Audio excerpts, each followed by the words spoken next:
भारत की सेनाओं को जवान और जोशीले सैनिक मिल सकें, इसके लिए अल्पकालिक सेवा का एक दरवाजा खोला गया, नाम रखा गया अग्निपथ। लेकिन अब इस अग्निपथ योजना को लेकर बहुत सारे सवाल उठ रहे हैं और ये सवाल देश के कई शहरों में सुलग रहे हैं। इस मामले को लेकर उठते सवालों पर सरकार का क्या कहना है, हमारे साथ बात करने के लिए जो शख्स हैं उनकी दोहरी पहचान है। केंद्र सरकार में मंत्री तो हैं ही, लेकिन पूर्व सेनाध्यक्ष भी हैं, जनरल वीके सिंह। जनरल साहब, कोशिश तो थी अग्निपथ योजना से अग्निवीर निकले, लेकिन ये तो आगजनी हो रही है। देखिए, आगजनी अगर हो रही है तो ये वो नहीं है जो कि फौज में जाना चाहते हैं। फौज में जाने वाला आगजनी के अंदर नहीं पड़ता है। फौज में जाने वाले के अंदर जज्बा होता है कि मैंने फौज में जाना है। अल्पकालिक इस चीज को रोकता नहीं, चाहे अल्पकालिक हो चाहे दीर्घकालिक हो, सब स्वेच्छा से जाते हैं। और ये स्वेच्छा से जो आए सैनिक है, इन्होंने भारत के लिए हर जंग के अंदर अच्छा काम किया है। हमारे कारगिल युद्ध के अंदर जो पीवीसीज थे, उनकी क्या उम्र थी, कितनी सर्विस थी। अब मैं इन सब से ये पूछना चाहता हूं कि क्या उनके अंदर कोई कमी थी क्या?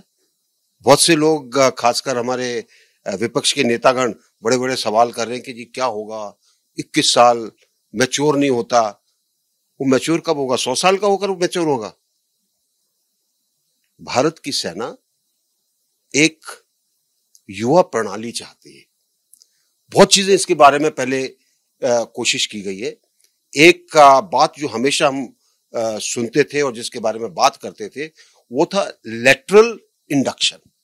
कैसे हम ट्रेन्ड मैन पावर जो हमारे पास है, हम उसको सीएपीएफ के अंदर या पुलिस फोर्सेस के अंदर भेजें, जहां उनको हमारे एक्सपीरियंस के साथ जगह मिले और वो इज्जत के साथ वहां पर भी नौकरी कर सके। अब उसी तरह का ये अल्पकालिक योजना को लाया गया है। 4 साल आप नौकरी करेंगे, 6 महीने की ट्रेनिंग होगी। 4 साल के अंदर आपको वो सब कुछ फायदा मिलेगा जो एक फौजी जवान को मिलता है। आपकी पे भी है, और जब आप 4 साल के बाद जाएंगे तो आपके पास बिना टैक्स का एक बैंक बैलेंस भी होगा।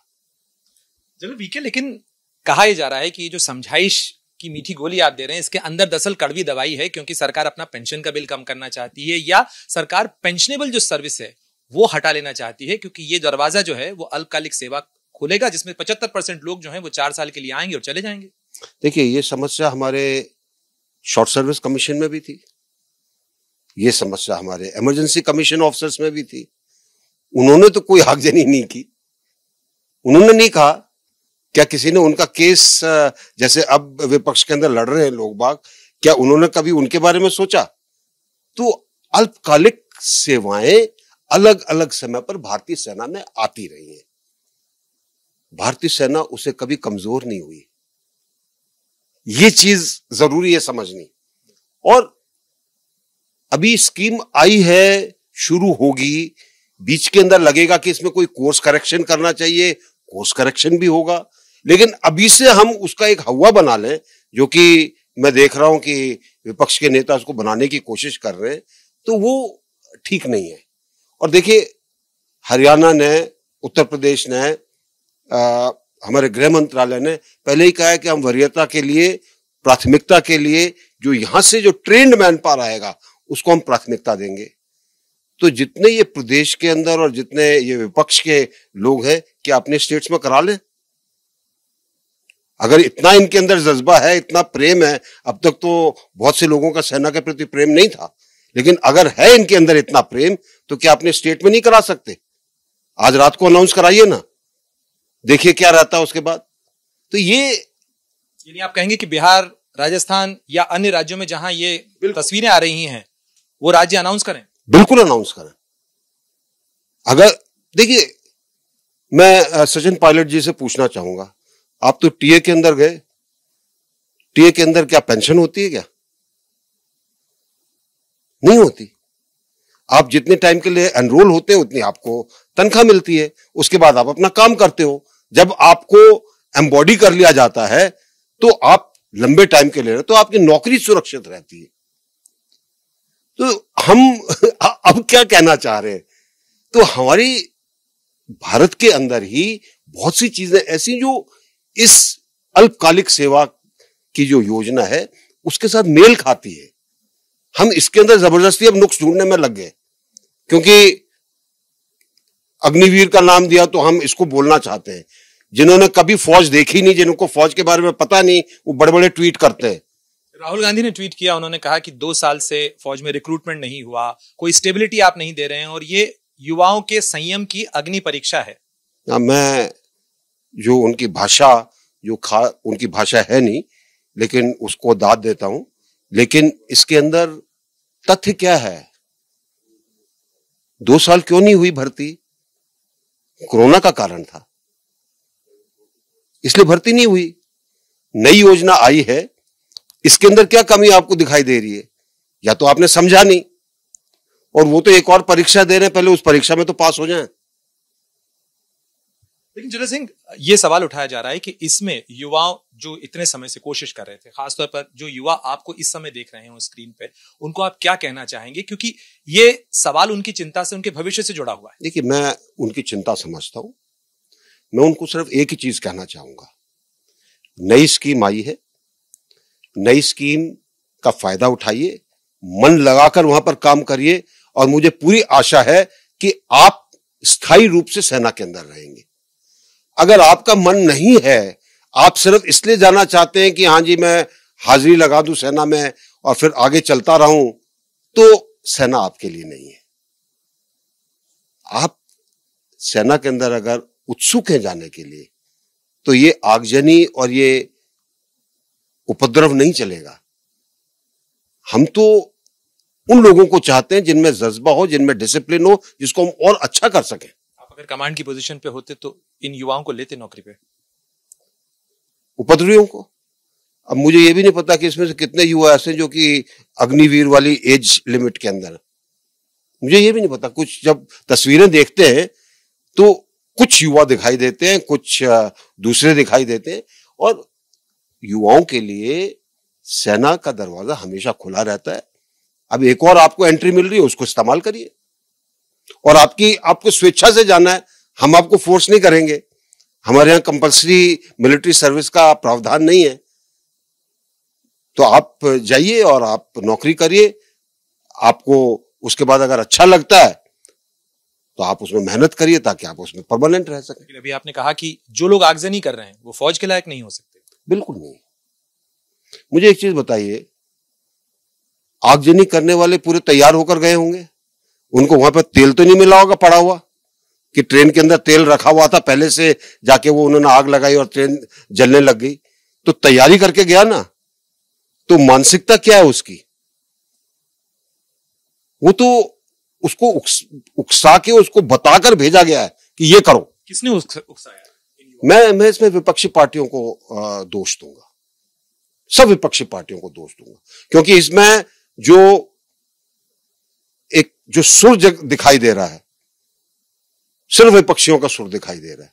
आम आदमी पार्टी, जिसके अग्रणी नेता वो तो कश्मीर को भारत का अंग नहीं मानते, वो पता नहीं क्या क्या स्टेटमेंट्स देते हैं, तो उनकी क्या बात की जाए? ये बहुत से लोग ऐसे हैं जो सिर्फ इसलिए कर रहे हैं क्योंकि एक नई स्कीम आई है, ये सफल ना हो, इसको यहीं पे इसको टॉर्पिडो कर दो। एक आखिरी सवाल थोड़ा समझने के लिए जनरल सिंह, कि 21 साल की एज तक उस युवा को ये जो चिंता है कि अगर वो फौज से बाहर आता है, ठीक है आप एक सेवा निधि दे रहे हैं उसको, लेकिन उसकी जो एजुकेशन की प्राइम एज है वो चली जाती है, उसको जो ट्रेनिंग सर्टिफिकेट मिलता है उसकी वैल्यू क्या होगी, क्या उससे उसको आगे भविष्य में नौकरी मिलेगी, ये सारी चिंता भविष्य से ज्यादा जुड़ी है। मैं आपसे एक काउंटर सवाल पूछना चाहता हूं। हमारी 10+2 एंट्री है फौज के अंदर, मौजूदा एंट्री किसकी? मौजूदा एंट्री। जो जवान हमारा आता है उसकी भी ये इच्छा होती है कि वो यूनिवर्सिटी एजुकेशन करे। क्या वो कहता है कि अगर मैं फौज में रहूंगा तो मेरी एजुकेशन नहीं होगी? वो अपने आप करता है ना। लोग बाग एमए कर रहे हैं, बीए कर रहे हैं, एमएससी की परीक्षा देते हैं, फौज के अंदर एक परिवार का वातावरण होता है। जो कुछ करना चाहता है परिवार उसकी मदद करता है, तो ये फिक्र कहां से आई? लेकिन जनरल साहब, कई पूर्व फौजियों ने भी, मैं नाम नहीं लूंगा, लेकिन कई पूर्व फौजियों ने इस चीज को लेकर सवाल उठाए कि ये जो ट्रेन्ड मैन पावर है, ये जो कॉम्पिटेंट ट्रेनिंग से निकला हुआ मैन पावर है, ये अगर नक्सलियों से मिल जाता है या इसका कोई गलत इस्तेमाल होता है, तो ये चिंताएं जताई जा रही हैं खुद फौज में सर्व कर चुके लोगों द्वारा। या तो मैं कहूंगा कि वो गैर जिम्मेदारान तरीके से उन्होंने इस चीज को लिया है। देखिए, आदमी कौन है जो कि उपद्रवी बनता है या गलत चीजों में जाता है? जब वो परेशान होता है, आर्थिक रूप से उसको दिक्कत होती है, वो समाज से त्रस्त होता है, वो किसी कारण ऐसी जगह पर है जहां पर उसके ऊपर अत्याचार हुआ है, जैसे पहले भिंड मुरैना का इलाका था, बागी थे, बड़े बड़े नाम थे, तो क्या ऐसी स्थिति है देश के अंदर? आज रेडी पटरी वाला भी जो है वो स्वनिधि के नीचे अपनी रेडी पटरी को अच्छा करने के लिए उसको बिना कोलेटरल के लोन मिलता है। कोई भी आदमी काम करना चाहे वो कर सकता है, तो कौन जाएगा? दूसरी चीज, जब सरकार कह रही है कि जी ये ट्रेंड मैन पावर आ रही है, हम इनको अपने उसमें लेंगे, फिर कौन सा शक रह जाता दिमाग के अंदर? जनरल साहब, आगजनी की तस्वीरें फिर भी कुछ थोड़ी सी जगहों से आई, लेकिन देश बहुत बड़ा है, बहुत सारे शहर में युवा आपको देखना चाह रहे हैं, सुनना चाहेंगे इस चीज के ऊपर कि सरकार आखिर क्या कह रही है। आप उनसे क्या अपील करना चाहेंगे इस समय? देखिए, मैं युवाओं से एक ही अपील करना चाहूंगा। एक नई स्कीम है, नए तरीके से आई है, इसका उपयोग करिए। आपको पसंद आती है तो जाइए, हम आपको फोर्स नहीं करेंगे। हमें फौज के अंदर स्वेच्छा वाले सैनिक चाहिए जो देश के लिए खड़ा होना चाहते हैं। हमें वो नहीं चाहिए जो ये सोच कर आए मुझे कितना पैसा मिलेगा। मुझे आज तक नहीं पता मुझे कितना पैसा मिलता था। अगर आप मुझसे पूछें कि मेरी पे कितनी है, मुझे नहीं पता, मैंने कभी सोचा ही नहीं। जिस दिन हम ये पे के चक्कर में, पैसों के चक्कर में पड़ जाते हैं, उस दिन थोड़ा हमारा रंग धूमिल हो जाता है। बातचीत करने के लिए और ये तमाम बातें साझा करने के लिए, समझाने के लिए बहुत बहुत शुक्रिया। तो ये थे जनरल वीके सिंह, जिनका कहना था कि ये नई योजना है, युवा इसे पहले देखें, जानें, परखें और उसके बाद अपनी प्रतिक्रिया तय करें। कैमरामैन भूपेंद्र रावत के साथ प्रणय उपाध्याय, दिल्ली, एबीपी न्यूज।